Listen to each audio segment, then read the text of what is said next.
Nasir Salman, vice chairman Punjab committee. आज मैं यहाँ पर आया था, इस रोड को हम पहले टोल रोड से जाते हैं, तो अपने एक दोस्त से हमने लिया फल।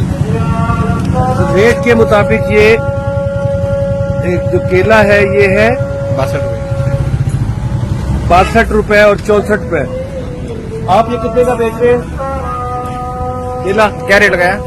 केला ये 100 रुपये, वो ऊपर वाला 160 है।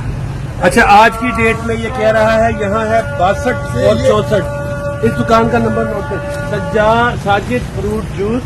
जब मैंने इनसे पूछा कि आपके मालिक कौन है, तो ये कहते हैं कि वो इस वक्त यहाँ पर मौजूद नहीं है।